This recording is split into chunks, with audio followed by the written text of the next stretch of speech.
do it.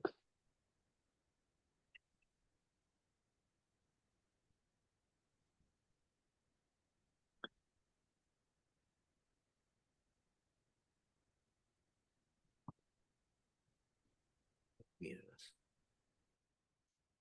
Yeah, welcome everyone.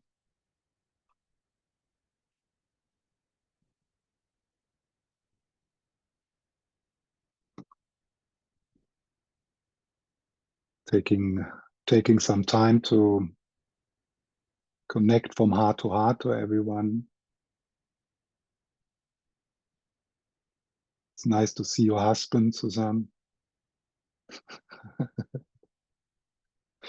Finally, I think I saw you before. I'm not sure, but it's nice to see Susan's Shiva.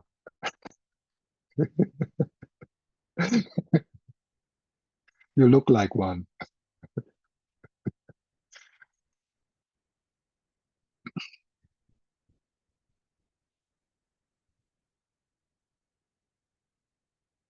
Yeah, I also said it yesterday.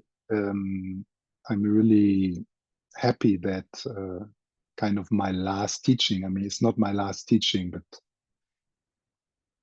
there is more to come. But let's say the period of 20 years now of teaching, I mean, almost every day in different forms,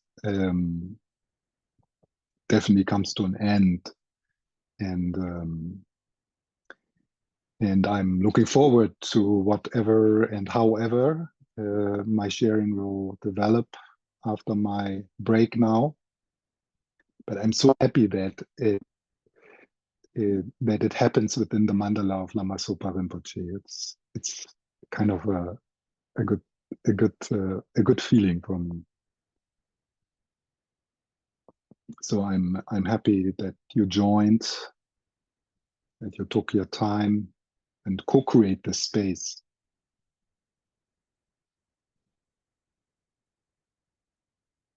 Yeah, and I also invite you to feel into your body and maybe if you have the gallery view to kind of get a sense of who's here. Beautiful people who have similar questions and for sure have this basic yearning for that which is bigger than all of us, and in the same time it is us.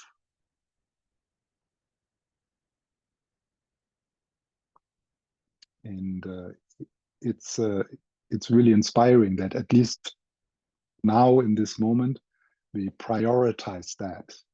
So we leave behind all the other projects which seem to be so important in our life. All the things the busyness, all the things we try to control and fix in the outside world, finding some happiness and security there. So we can leave that a little bit behind, and at least for this hour to connect or make contact with that which is really important. I mean, really knowing that we will leave this bodies quite soon. Some of us we don't know how long, but it's beautiful to come together with people in a kind of, in a sense, as a satsang, yeah, like sitting together in the divine, in the presence of our gurus, in the presence of in this case, in the presence of the wisdom lineage and the bodhicitta lineage of Tibetan Buddhism. And for now, nothing else is more important. So all the, like, maybe your mind goes to this and that and your health, or I mean, even this, what the condition your body is in, it's not so important, because our intention here right now is to sit together in the light, in that which never was born and will never die.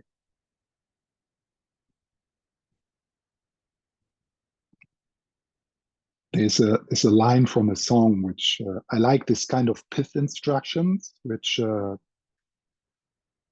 can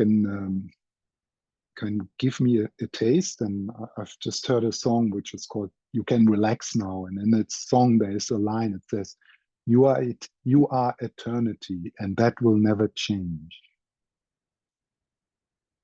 You are eternity, and that will never change."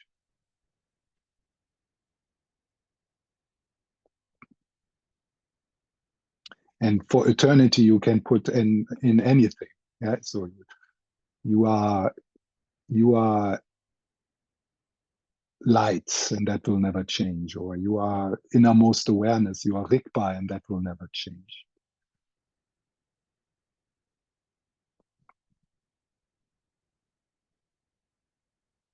And then to pause in that kind of pointing out and see what happens. If your heart responds, if there's kind of a light in your heart. Ah, yeah, shit, I forgot today again.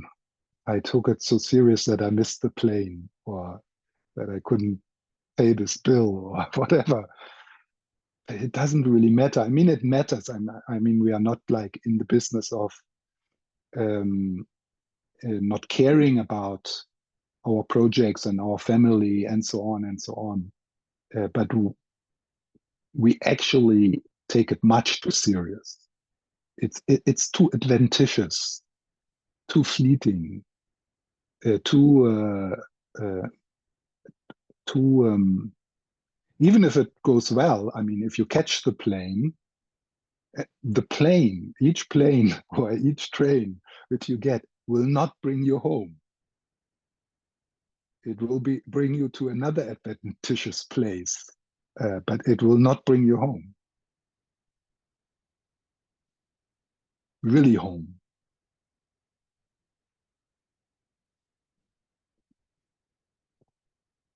And there's something in the power of, in each in our own way, but in the power of turning our attention, turning our heart towards the guru.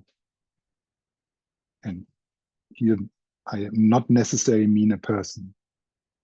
When we do that together as a group, it's somehow more powerful than, sitting by yourself and, doing your prayers or whatever. So there is something, because we are connected with each other. So we support each other in that turning together with our heart towards the divine. And it's really a co-creation. Every one of you matters. Yeah, like every little glimpse, taste, every relaxation you feel within you uh, supports all of us, so that the divine, that the gurus, the Buddhas, the Bodhisattvas, the tantric angels, or whatever, that they can shine through.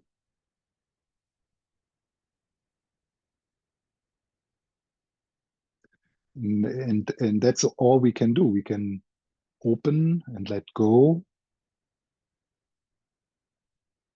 A bit of bhakti helps, a bit of devotion, and then it takes us, because this last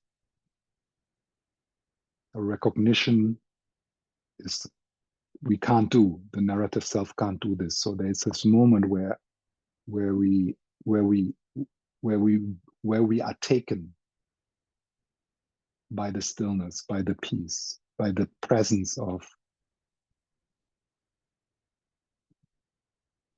the ultimate guru. Let's say that. Let's use that word, the ultimate guru. So it's a word Lama Zopa also often used, the ultimate guru, which is not a person. It can speak to you through a person if you empower a person to be your guru, but it's the ultimate guru, which is your true nature.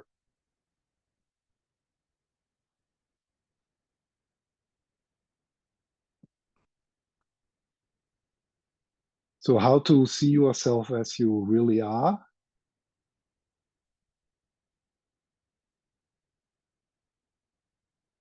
I think there's like, I mean, there's different angles here, but what we explored in the few meetings where I actually turned up was first, we used self-inquiry in order to realize, in order to see directly that the I or the me, at least that which we usually, that which, or at least in the way we usually use this word, I, me, myself, also mine. Yeah. So me and mine. Yeah. That I, that self, little letter self, exists in mere name only. Yeah. Lama Zopa uses the word merely labeled. It's made up. It's an idea. It's a story. It doesn't exist. It's a fantasy. It's like Santa Claus. It doesn't. It doesn't feel like that. And initially, it sounds crazy when we hear this teaching. So if you hear this now and not all of you is screaming, "This is bullshit," then you're already far. You know, uh, it's a big offense. Yeah, and Lama Yeshe in the book Introduction to Tantra, he says it's an hallucination. You know, so that's quite a strong word. Yeah, it's just an hallucination. Doesn't exist. But of course, it's not enough to say these words and kind of intellectually understand it. You can also approach this from the neuropsychological point of view. Yeah, so where they also have been looking for like the control center in the brain. There must be something in charge in there, but they don't find it because it's not there. So the meditation we have done a few times in different ways is you start to get a sense of how usually what you have kind of an instinct when you use the word I. How does this I, the reference object of the word I, when you use it, particularly when you're triggered, what is it referring to? So you get a sense, and it has kind of two two two things. One is what I call the narrative self, like the stories, I'm this, I'm that, I'm a woman, and so on and so on, I'm a man. But it also is connected with the felt sense in the body, a contraction in the body, which is almost always there. Even if you are calm and not triggered, there is like a contraction in the subtle energy body. It's probably there now. There is probably a sense in you that you are somewhere behind your eyes or at least within the body, and you look out into a world from that central position, into a world which exists out there independently from you. Kind of a world out there which waits for to be discovered. And if we are really confused, then we even think that this world out there has some kind of meaning in itself, that it is beautiful or ugly, or that it is a problem from its own side.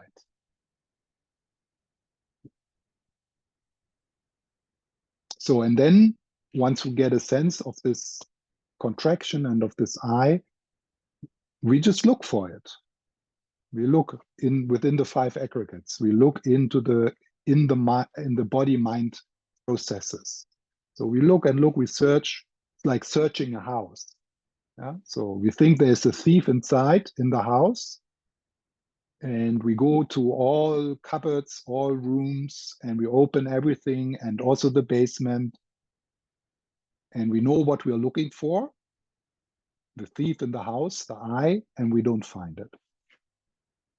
And the meditation object in that meditation is then the not finding, a bit like the relief you feel once you have searched your house. There's no thief there. I just had an idea. I just told myself a story about the thief. And then I looked and I couldn't find it. So that's the one approach. And unfortunately, we have to do it again and again. If there's a thief in the house, it probably it's enough to search once. And if you're a bit anxious and compulsive, then you should search 3 times.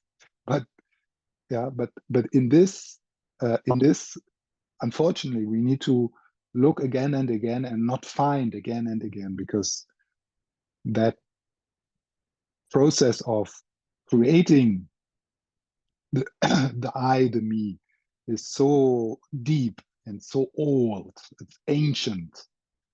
So it doesn't give up by just not finding it a few times. So we have to do it again and again, which is a bit difficult sometimes, because intellectually you might have understood. Yeah, it's obvious. But and then it's easy because we have this tendency to laziness. Then it's easy to drop this, and I have understood. Yes, okay, but you still have to look, even if you know intellectually. So the other angle we also went into in our meditations is, it's not only about finding out what you are not, it's also finding out what you are. Because obviously you exist. There's an experience here. Yeah? And we can't deny that. I have an experience and you have an experience. So there's sound, there's sensations, there's feelings, there's thoughts, there's sensations in your body, there's the breath, there's your mood, the feelings. So there's many processes happening. But the question is, in the other direction of self-inquiry, what is experiencing this? Who is experiencing this?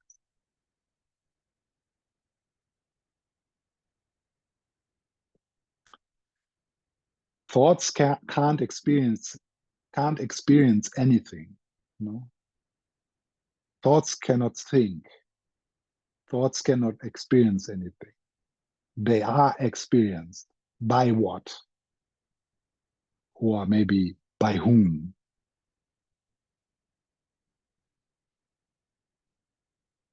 And that is that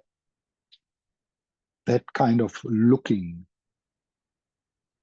that has the potential to invite an experience, which is not really, it's not really an experience.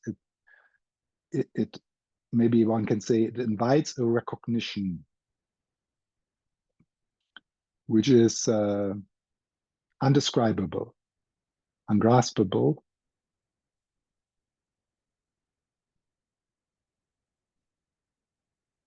and which carries many names. In the Tibetan tradition, one of the names is Rigpa, which is, Jeffrey Hopkins translates that as innermost awareness.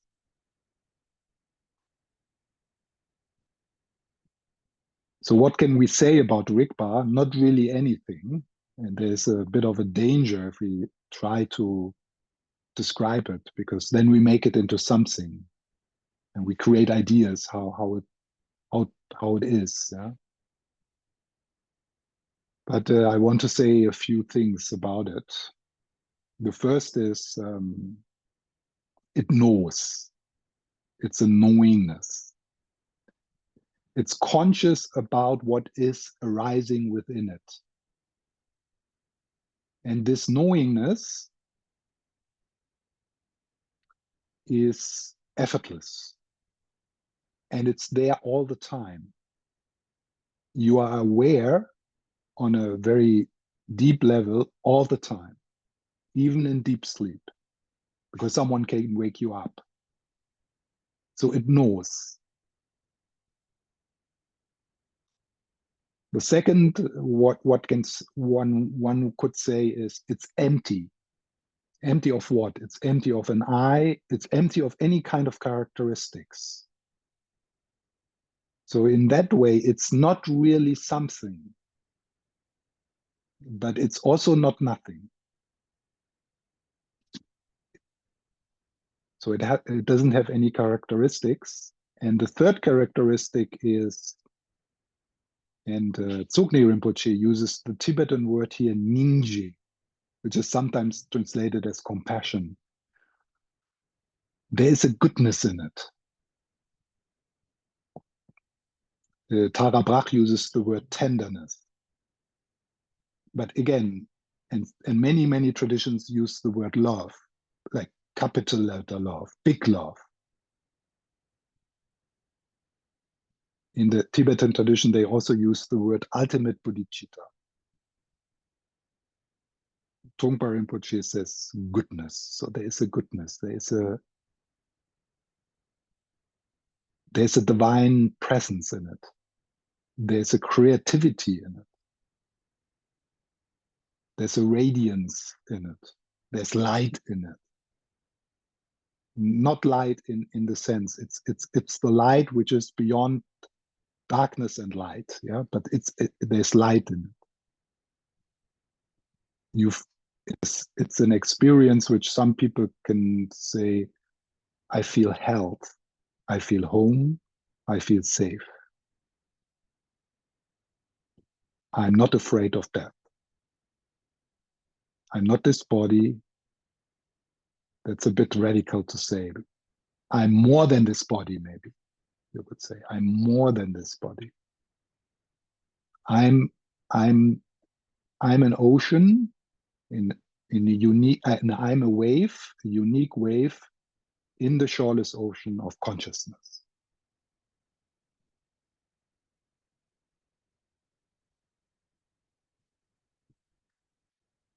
And the recognition of that is the essence of the Tibetan tradition. That's the transmission. That's what all other practices is about, to create the conditions and create the readiness to make this shift.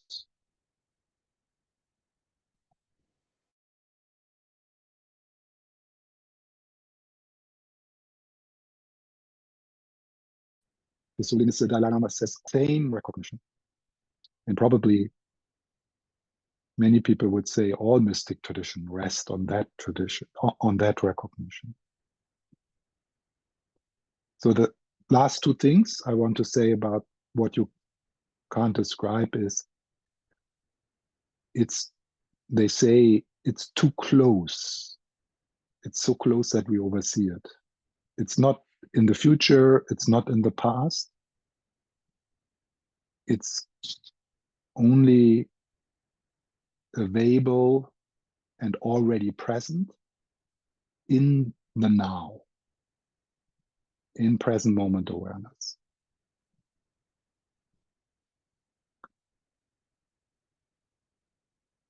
And the other, it's connected with that, but they also say it's too simple. You know, there might be a sense that we need to study more, that we need to practice hard, that we need to come where, you know, go to another place and, you know, find the super guru of our life or something. But it is that simple. It is available freely. It's like the sun, you know. The sun doesn't shine only on the good people. It shines on everyone. Yeah, you don't need to work hard so that the sun is like saying, yeah, now you're good enough. You have done all your preliminaries and this and that, and so now I shine upon you. Yeah, it's not like that.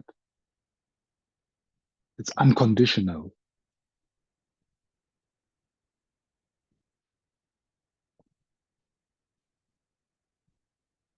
Okay, wow, this was quite long. Kind of also already a meditation, but let's shift a bit into me talking less and you looking more. So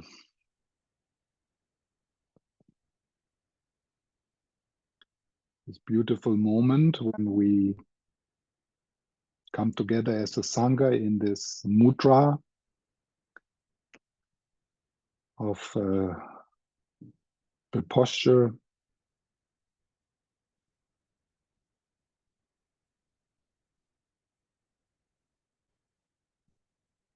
And then at one point, if you like, you can close your eyes.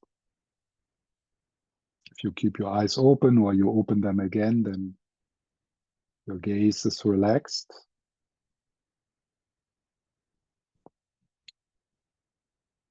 And then we allow this shift from the head into the body.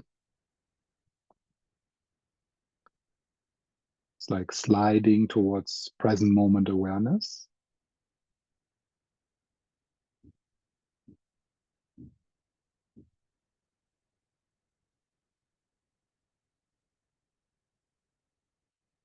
I love this word, present moment awareness.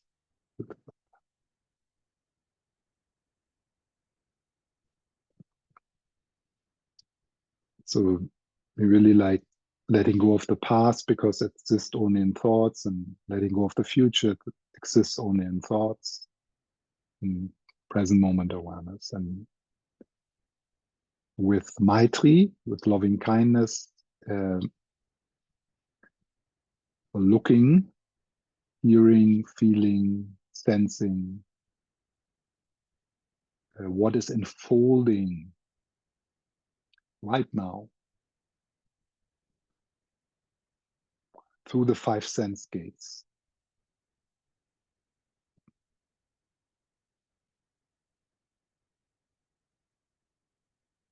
And not doing anything with what is. Yeah. So neither, so there's a relaxation in the grasping,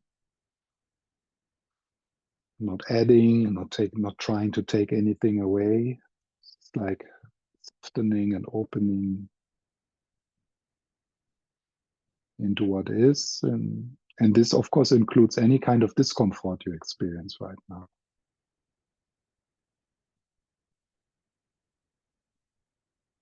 If you like, you can take a few deeper in and out breaths.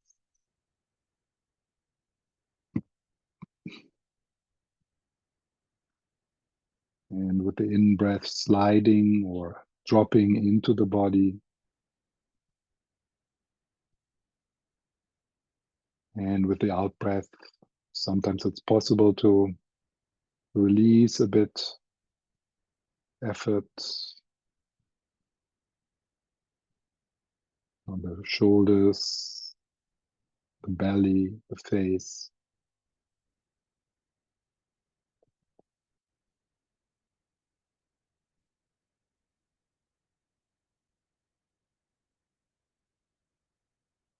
And it's for most people a bit helpful to anchor yourself in the present moment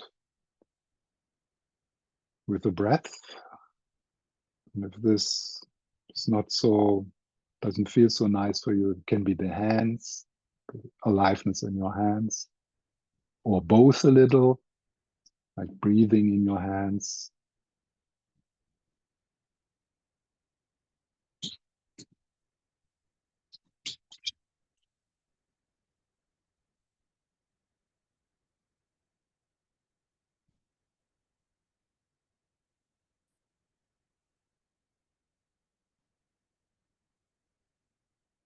And then let's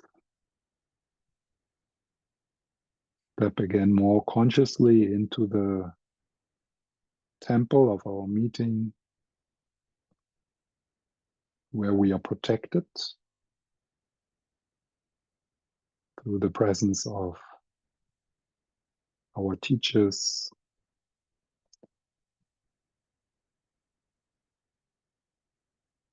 through the presence of our angels,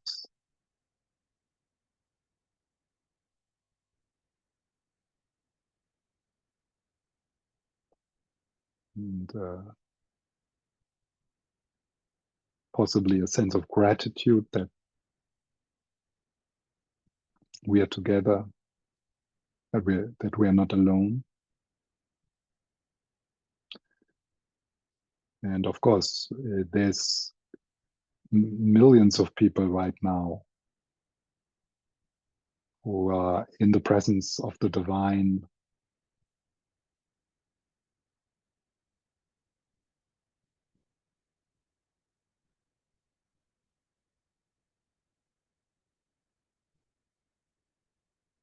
in monasteries and temples and nature, in their homes, alone or in groups, making offerings and doing their prayers or sitting in quiet meditation. It's so beautiful.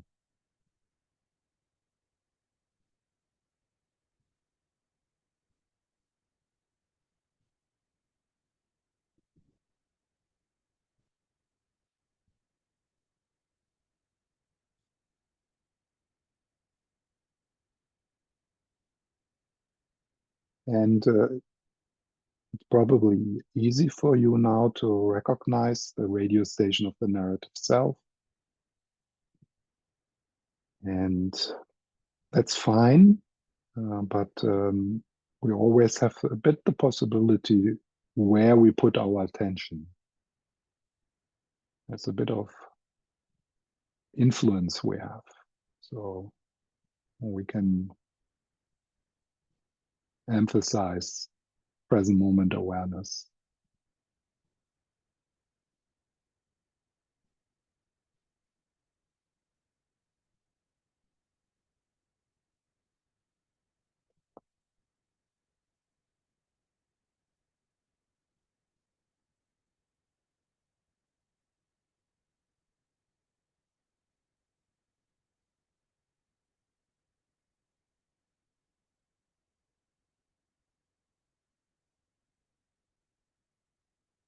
And returning and resting.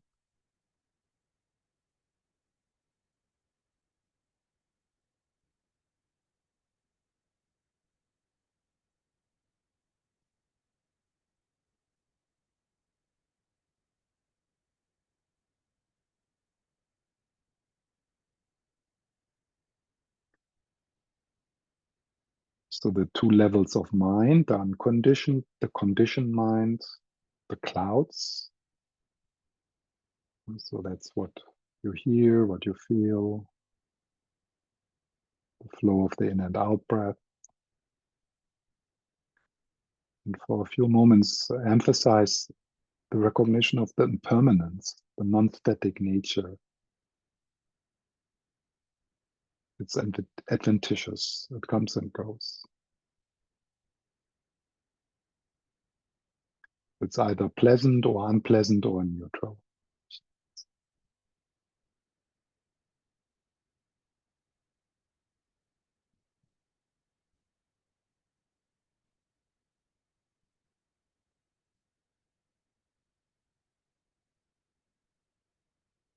And if you struggle, if you want to, if you want it to be different than it is, you suffer. So less you grasp, less you try to change, less you suffer.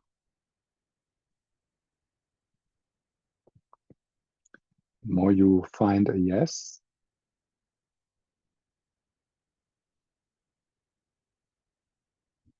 the more you experience peace, contentment.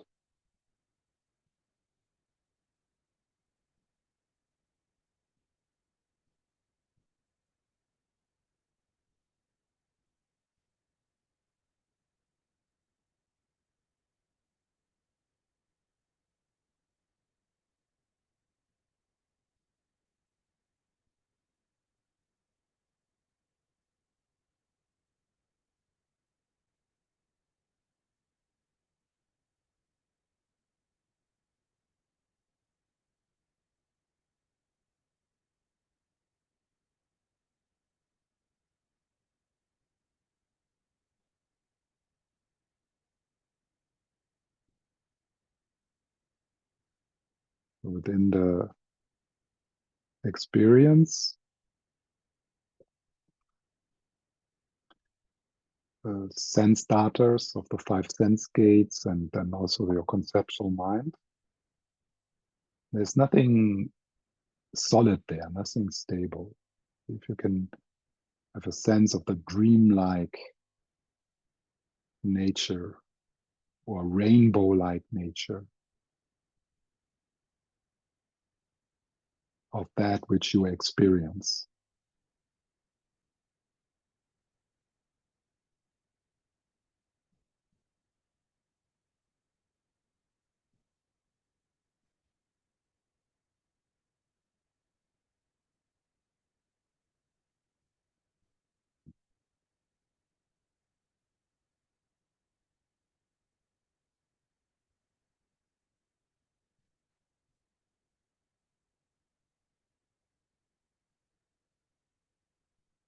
And for some people, or for maybe the majority of people, this is what matters. This is what is.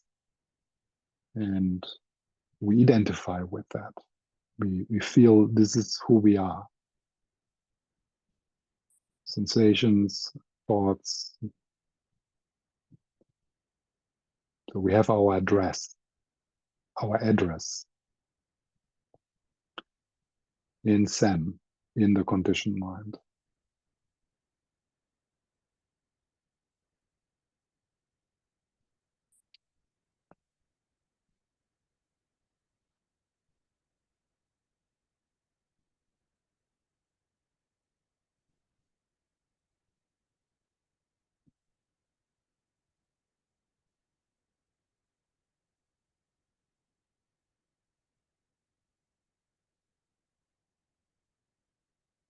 The more you give space,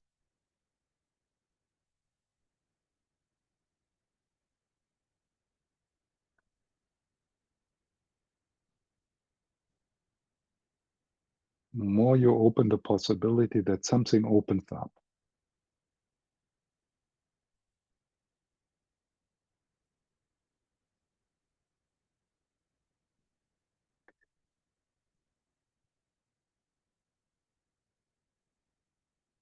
And now it's difficult to make more words, but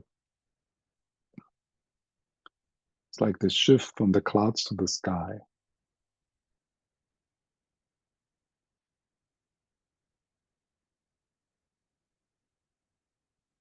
It's that something which is always there comes a bit more to the foreground.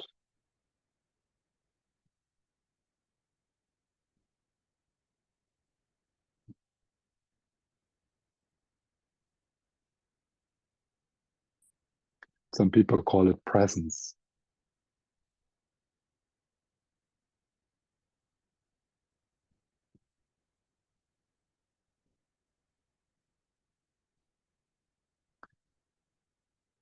So you have a sense of that which is not changing. Thoughts change, sensations change, the breath changes. But the context within which sensations and sounds come and go doesn't change. In the same way the sky doesn't change when the clouds pass through.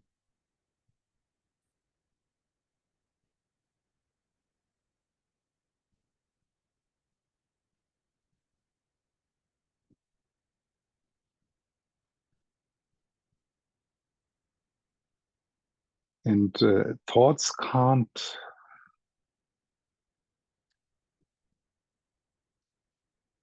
are not helpful here. Thoughts can't grasp. It's a different kind of recognition, not through thoughts. It's, I mean, if you want to use a word, it's being recognized by the heart, through the heart.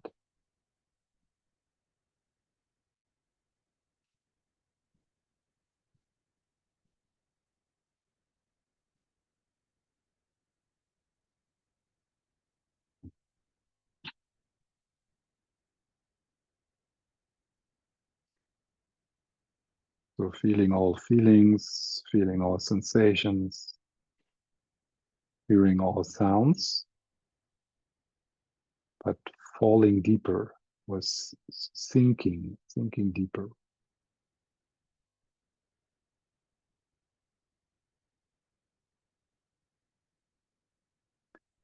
But like if you are in a shoreless ocean and you are caught in the waves and suddenly you let go and you start to sink into the depth within present moment awareness.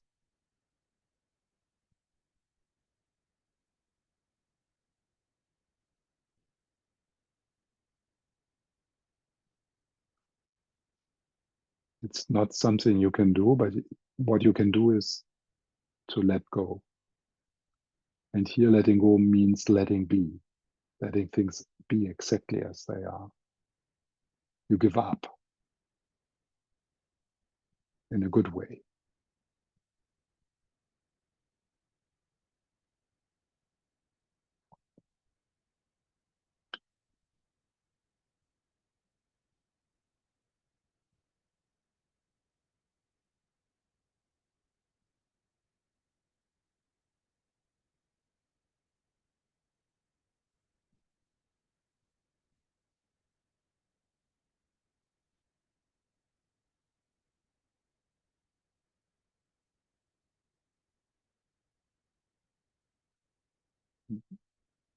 I call upon the presence of the ultimate guru. I call upon the presence of unconditioned love. I call on the light within.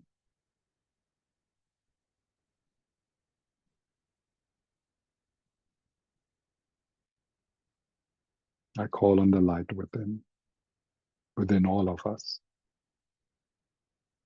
It's the same light. There's only one ultimate guru.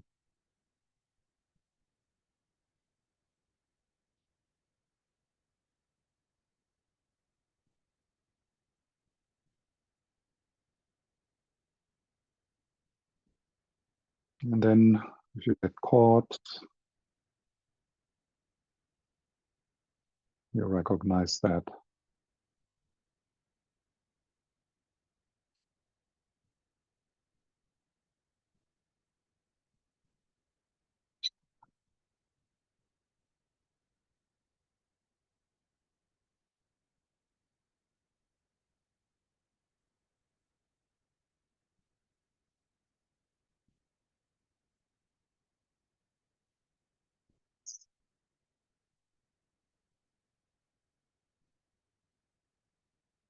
awake awareness is present. The proof is that you have an experience. And in order to be there in order to experience something, there needs to be awareness. Because awareness is that which knows.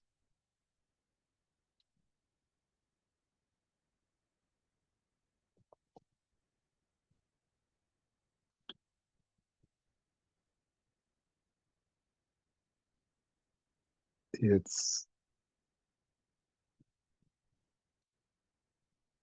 it's where you are aware from,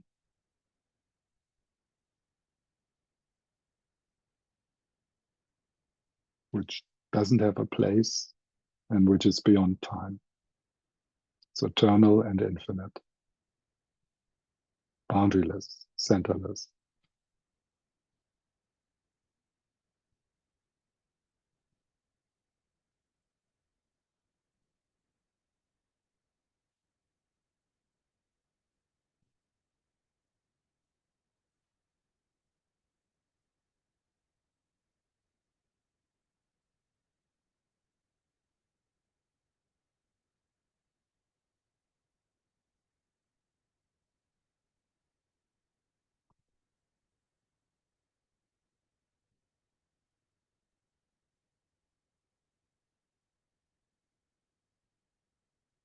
And you will rest.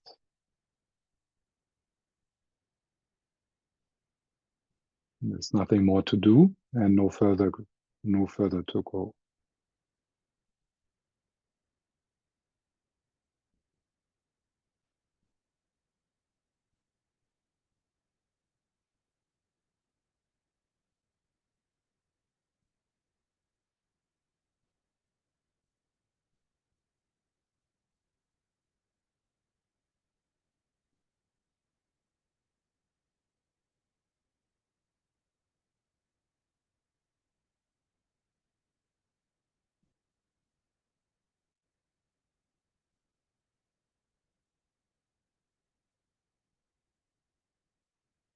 So, and then if you have your eyes closed, take your time to open your eyes,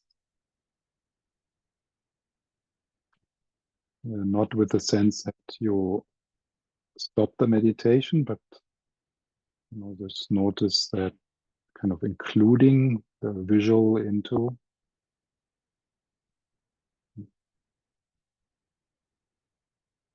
what is here for you,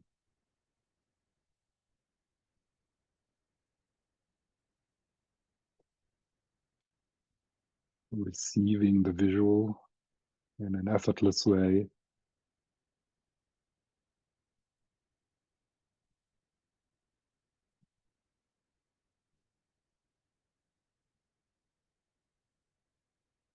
And that which receives the visual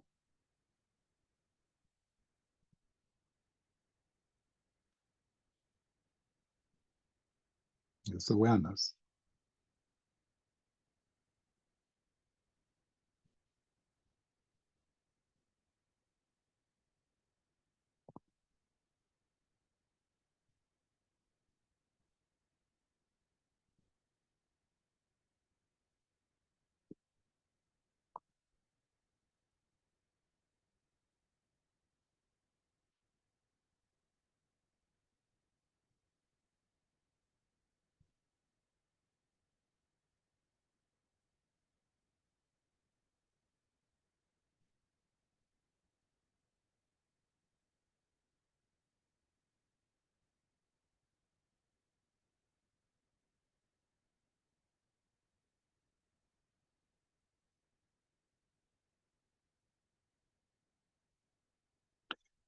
I would like to take a few minutes to talk about, in my own experience, what kind of give a bit of a inspiration to the question. So from our side, what can we do so that this grace, that's not necessary a Buddhist word. In the Buddhist tradition, one would maybe say the blessing, yeah, the blessing of the teachers of the lineage. So how can we increase the probability?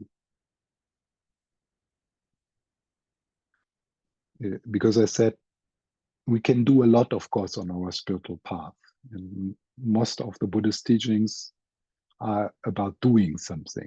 Yeah.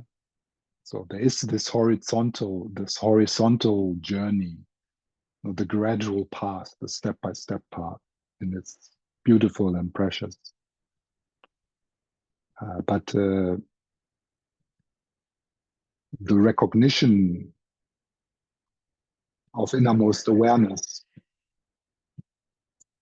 uh, it's not in our hands. It's beyond us. It's beyond our capacity. The narrative self is not going to wake up.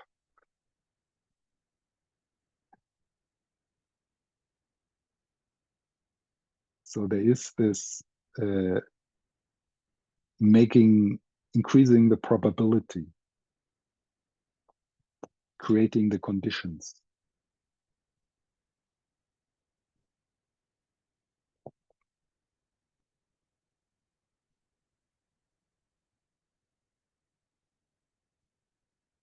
And I would say all practices you do in terms of your Buddhist practice,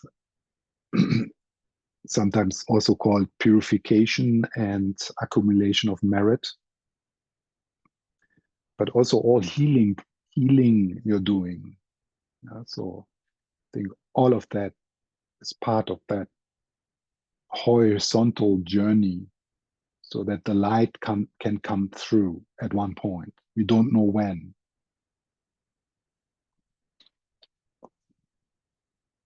It's not necessarily correlated with the amount of effort you put into the gradual path. To the opposite sometimes. Yeah? So this lightning hits people in. Nobody has really figured it out yet, I think. But nevertheless, this is time-tested methods which seem to increase the probability. I hope so. But anyway,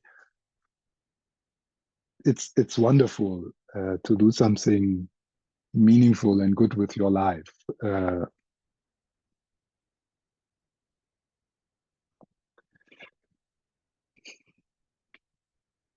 I think one point, and I talked yesterday about that, is more you clean up within your conditioned mind, more you heal, more you are willing to nurture your wounds and develop a loving gaze towards the different parts of you, and also more you make peace with your past. Yeah? With your family history, with your childhood, with what has happened, and to find ways, authentic ways, really good, nurturing ways to make peace with your past. Forgiveness, and I could say a lot about what forgiveness is not, but so make some research. What is forgiveness? Yeah. So, and what is not forgiveness? Is when we hear the word forgiveness, we might really misunderstand what I mean. The more you let go of this baggage, so I think that's an important thing. The second is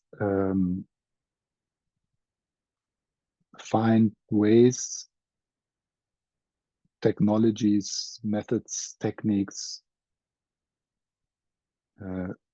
to move the body, to move the energies in your body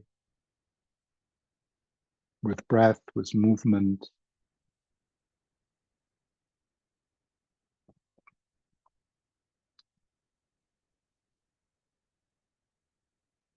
And in the Tibetan tradition, a beautiful way to do that is through prostration, where you have not only, you have the devotional aspect and so on, but it's also, it's a beautiful sun salutation like, yeah. And then you have also the yogic practices within the Tibetan tradition. But whatever you like, can be also dancing or, yeah.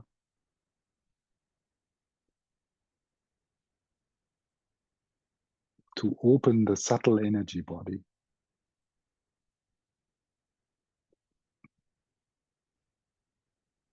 To get to know the subtle energy body, the chakras, the aura, the central channel, and all of that, and bring life into it. Movement. It's very good, very helpful.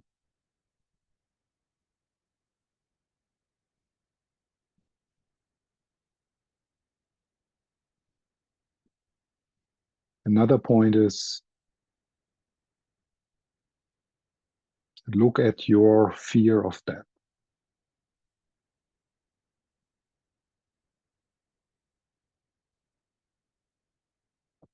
Very important.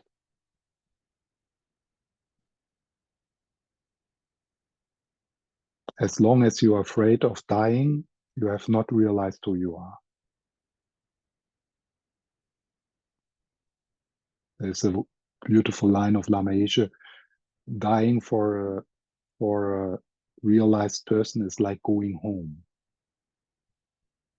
It's like just putting away some cloth you have, which are worn out, and you put them away to put on new clothes.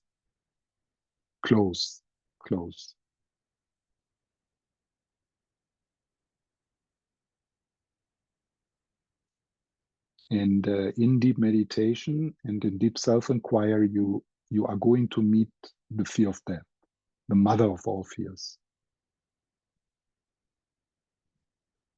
So the fears which arise in our life through not being able to pay a bill or something like that, they are good moments where we can increase our capacity to be with fear and look at fear and learn to see and experience that fear is an energy. It's not an enemy. It's, yesterday I said something which is also connected with that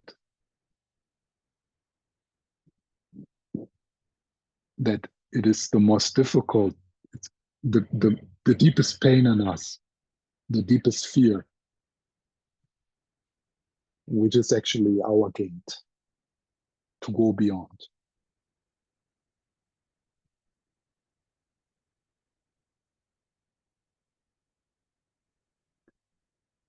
Then particularly in the recent month, I really again appreciated simple present moment meditation, bringing awareness to whatever you do.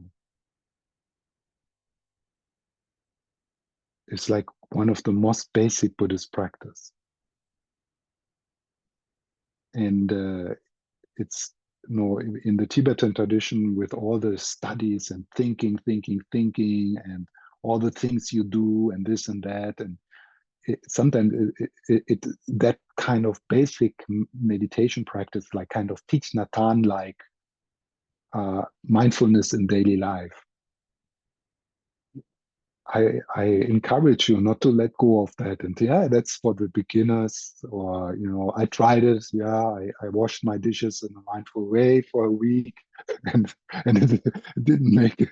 It didn't. I didn't find enlightenment. So it's such a important foundational practice, and of course, it also increases your joy. You know, the sense of aliveness, which is one of our needs. You know, one of our longing is to feel alive, to be in the present moment, to be actually here with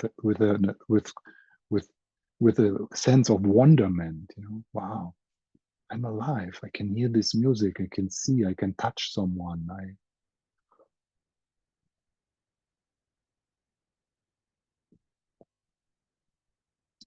And it breaks our addiction to thinking. I mean, 90% or maybe more of our thinking is really like bullshit, not helpful. It's true.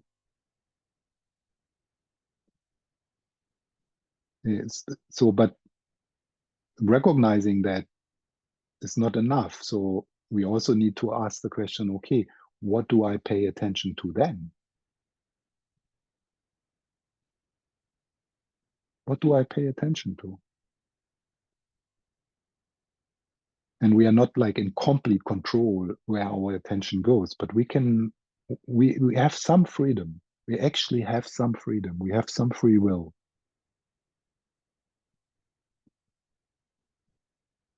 And we can cultivate that capacity to bring our attention to our feet instead of churning the same old story, which is just creating unnecessary difficult feelings. We can actually choose to listen to the music or to hold the hand of someone and to be really present and to be there.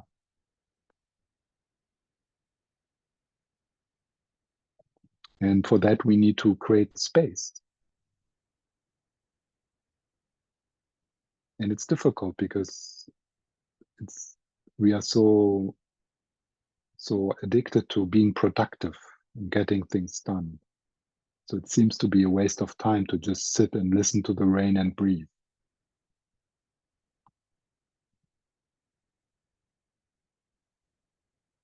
But I tell you, if you are able to listen to the rain and breathe for an hour, it's it's it's just wonderful. And it might happen if you create spaces like that and you sit, listen, well, listen to the rain and breathe, that then something opens up.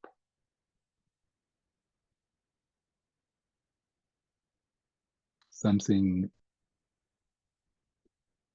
comes into your experience which has a taste of non-duality, less I, and more the experience of connectedness with everything.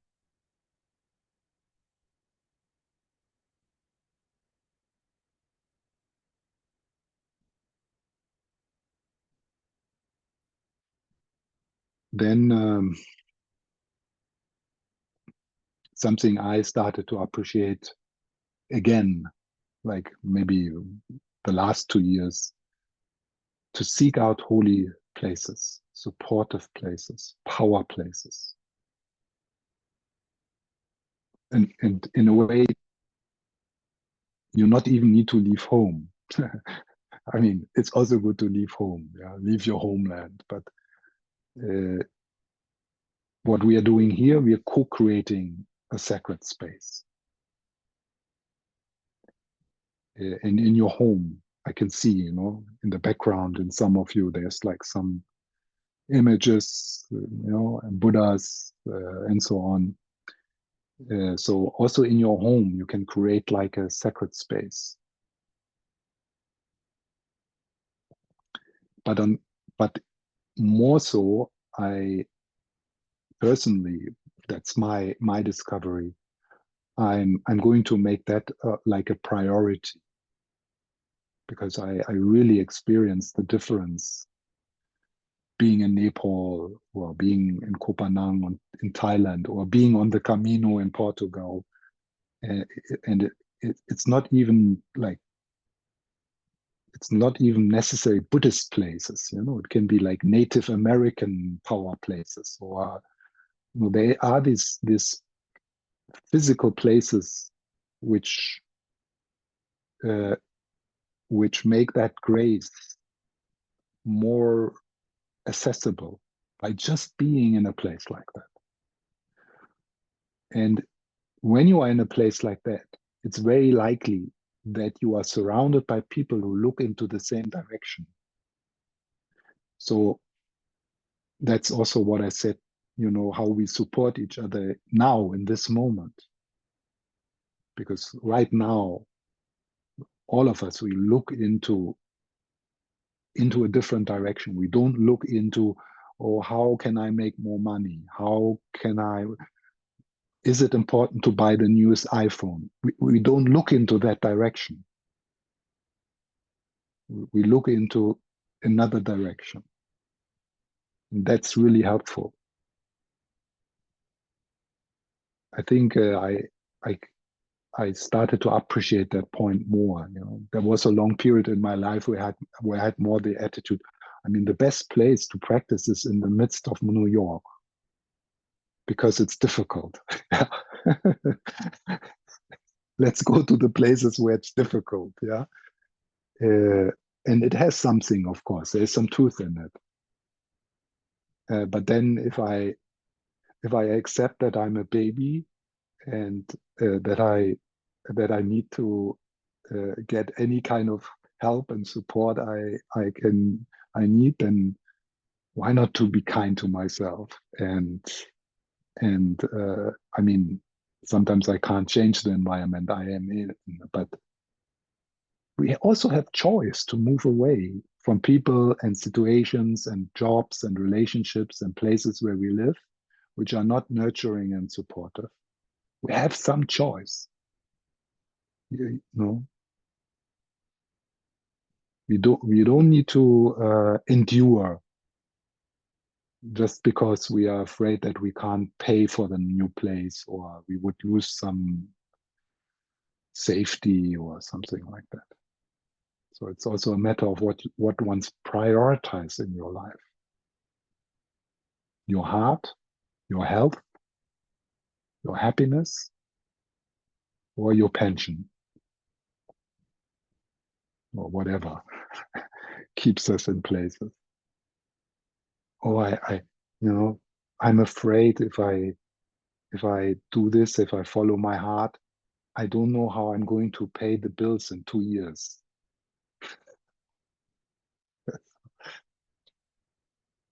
I rather get sick in this place, and but then in 2 years I can pay my bills.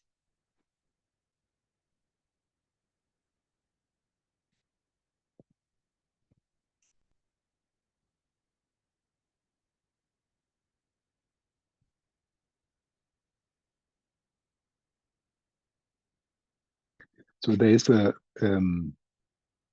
like two things which seem to be a bit like paradoxical. But one is to increase our capacity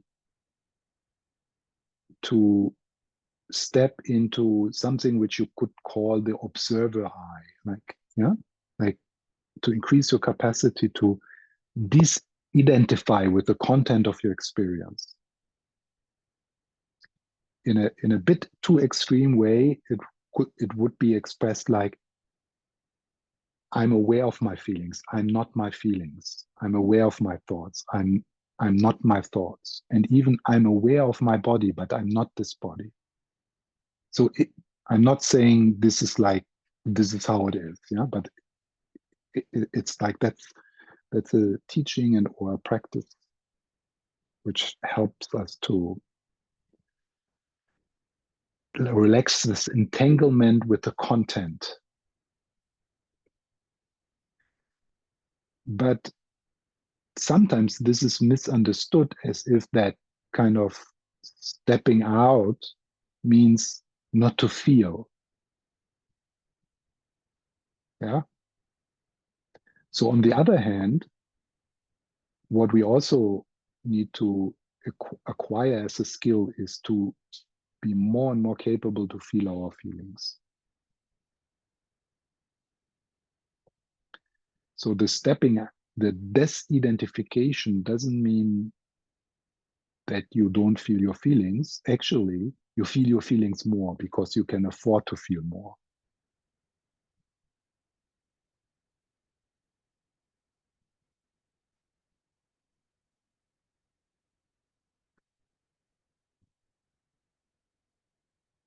Yeah, I don't know. Maybe something else comes up for me, but maybe there's some question or comment. Or maybe you would like to add something to that list. I'm just giving you some homework.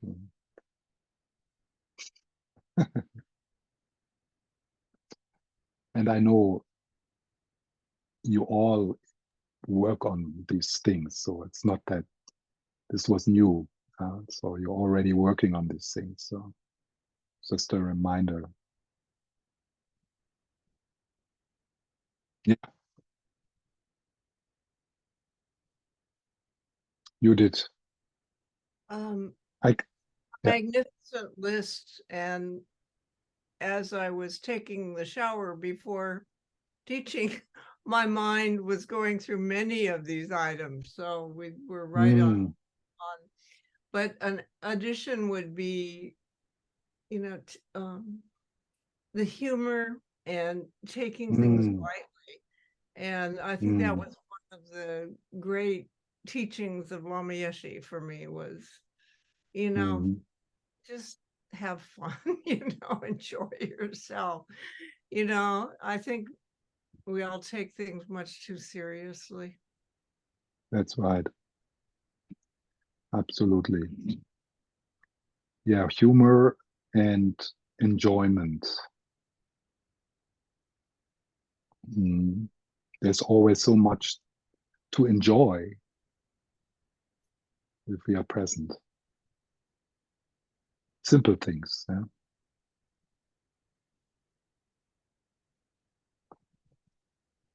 Not that easy. I mean, it's one of my major projects in the last few months to really enjoy.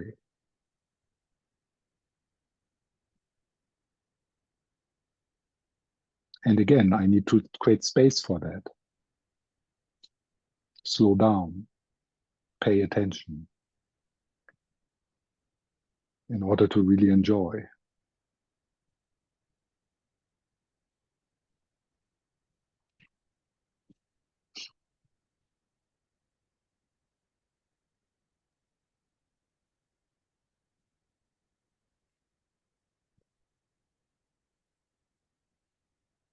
Can I ask you to promise that you will come back to teaching? That I promise. I want to promise.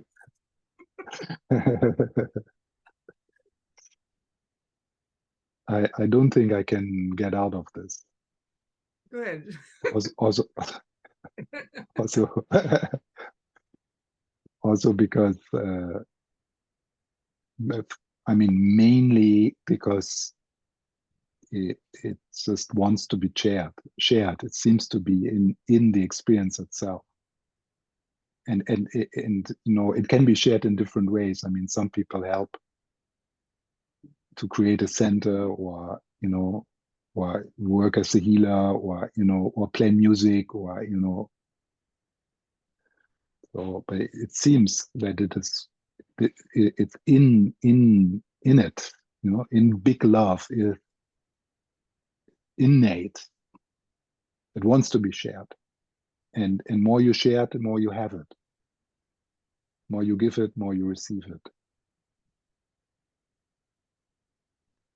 And the other thing is, like, I mean, I started to teach and was put into this place a few times by Lama Zopa Rinpoche. So it's a bit of it's also a guru practice for me to keep on doing this. But it's mainly just what's happening, because big love wants to be shared and uses its channels.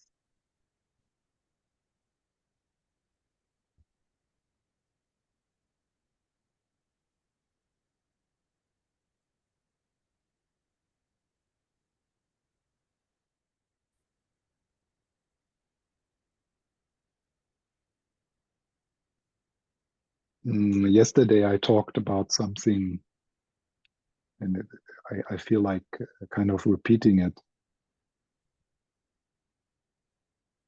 and maybe also inviting you to feel into your heart if you can recognize. And I talked about the experience of your heart lightening up, or as an experience of uplift or inspiration when you move towards truth, when you move towards the light, the big love, the divine in your life.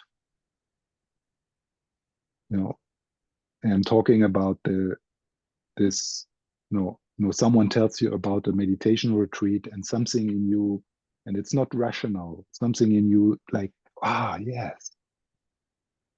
Or you meet a teacher, or you come across a book, or even like a place calls you in a strange way, someone tells you about, I don't know, some place you had never have been, and in your body there's that guidance system of your heart's intuition telling you, whispering, and hey, yeah, go there. You don't have the money, you don't have the time, but just go there. Yeah.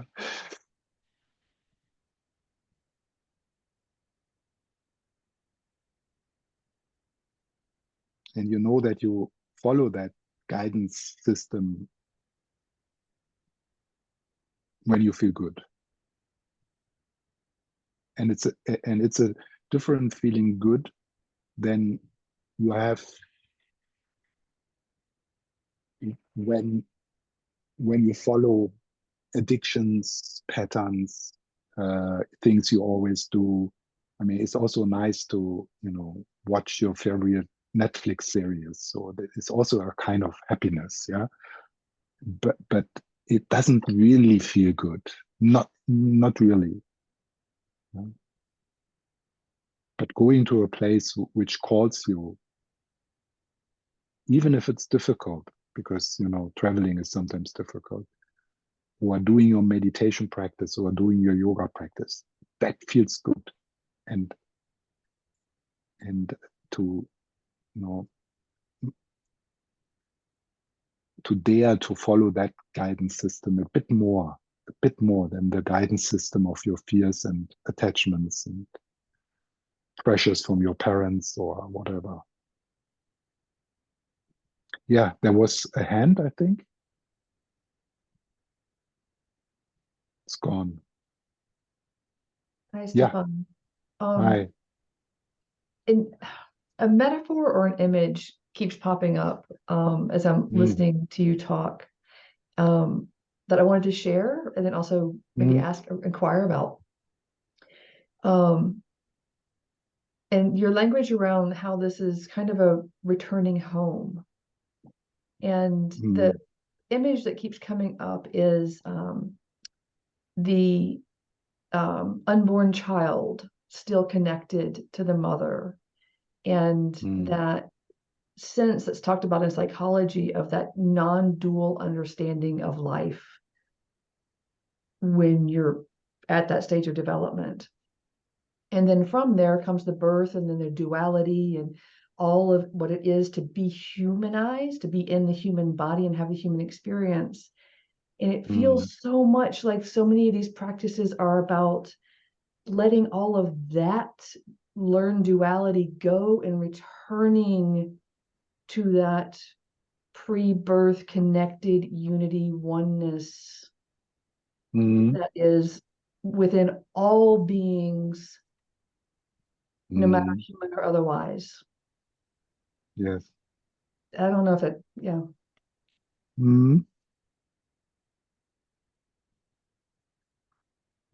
I can connect with that metaphor if it stays a metaphor, because the unborn child is not awake yet. So somehow I don't have the words right now to describe the difference. Ken Wilber wrote about it. He calls it the pre-trans fallacy. Like, there's a difference of going through that process, the normal healthy process of a child to create a self, and then wake up.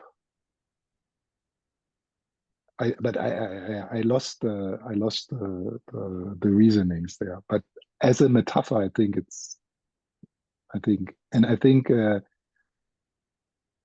when we have experiences of connectedness and safety, it could be that we actually, part of that is that we connect with something we already had experienced. Yeah. But then, of course, we are all born from mothers who are traumatized, and um,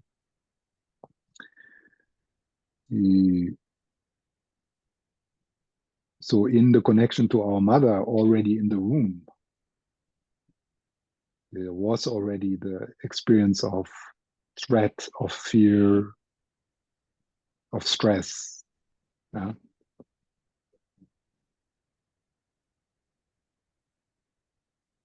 Many of us actually didn't feel safe in the womb of our mother.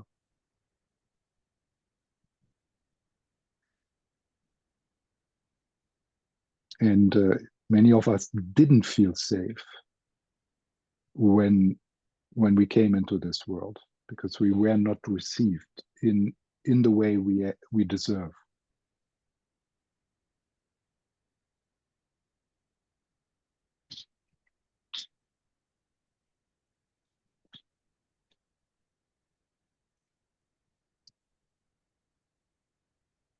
Yeah.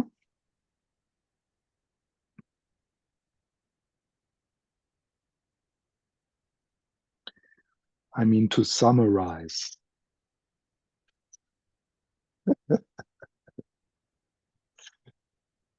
I just say something we all know, but anyway, it's nice to say it's all about love.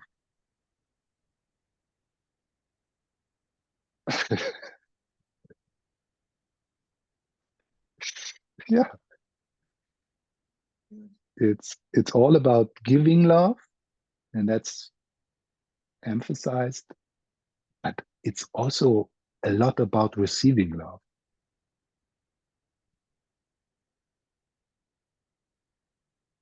And for some people, the receiving part is more difficult.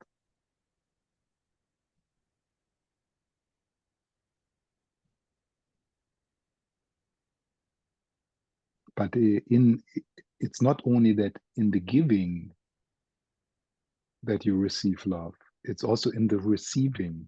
Yeah. So in the receiving you give, and in the giving you receive. And receiving love is, I mean, it it it is the case that you're already infinitely loved. Why the heck are you not allowing that? Why don't you take it? Yeah. What's the problem? What's the belief system or the feeling not to deserve it, or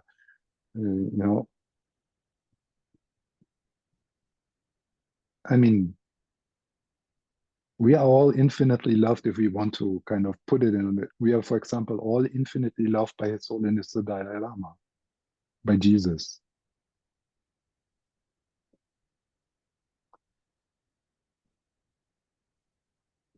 I would even say we are infinitely loved by the universe, every one of us. And for sure, since you're still alive, you are also still, I mean, this is quite amazing that Gaia still loves you and takes care of you. She has managed so far to give you the food you needed, and the water you needed, and the air you needed. You're here. Despite of all the shit we're doing, every one of us, she still takes care of us.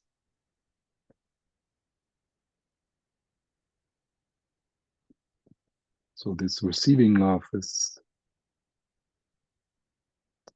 like this receiving love without the sense that we need to pay back something, or that we don't deserve it, and the sense that you are the one who is is kind of excluded or something.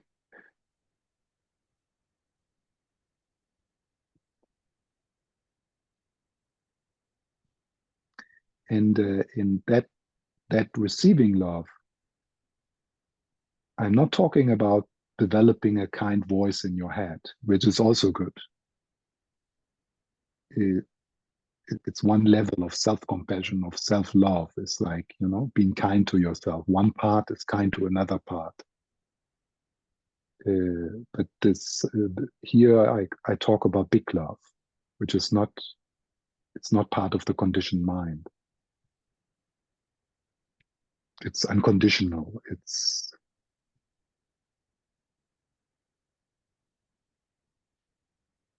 unconditional and non-dual.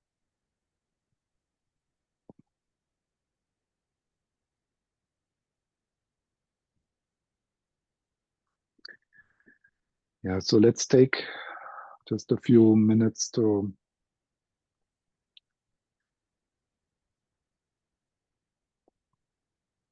maybe you want to close your eyes just to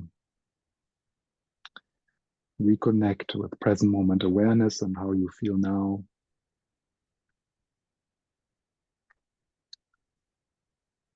I'm breathing, I'm alive. So each in-breath is actually the receiving. Yeah. Thank you, trees.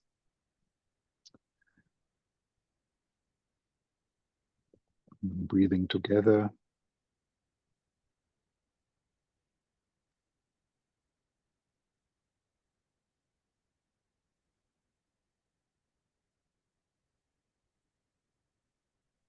Sometimes it's enough just to be here, just to be alive. Open to the mystery of being aware and having an experience.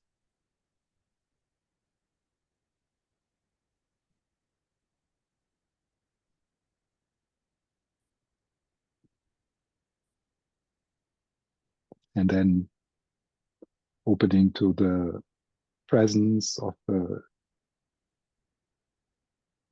lineages you come from. Here in this case, Tibetan Buddhism with His Holiness the Dalai Lama and Lama Zopa, Lama Yeshe, but also our Christian background and whatever.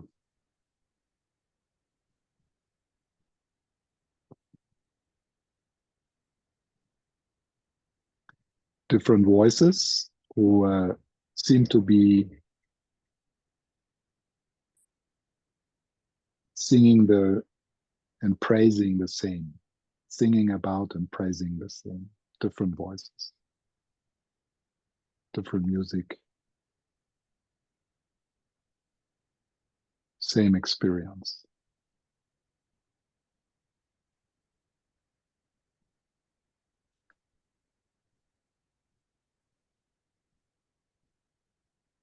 And then sharing the light, the love into all directions, into your past, into your future.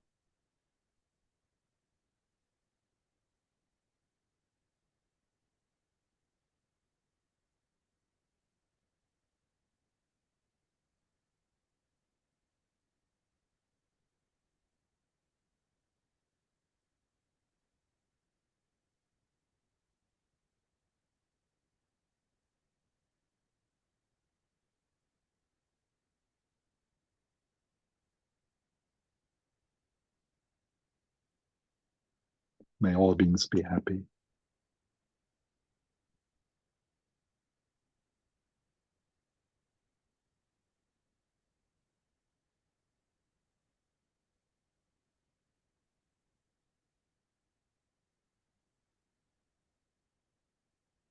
May all beings be happy. And may people everywhere look after each other, especially the animals. May people everywhere look after each other.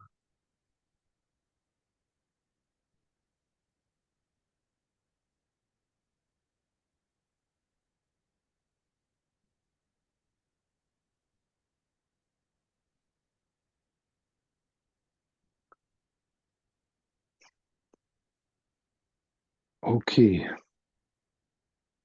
I made it. Thank you so much. Thank you, Stephan. See you on the other end, Thank you, Stephan. Thank Please you, come back. Stephan. and all the best Thank you. for all of you. Good luck. Safe traveling. Okay, good journey. Yeah. Good Bye. journey. Bye. Yeah. Everybody. Thank you, everybody. Thank you, Pat.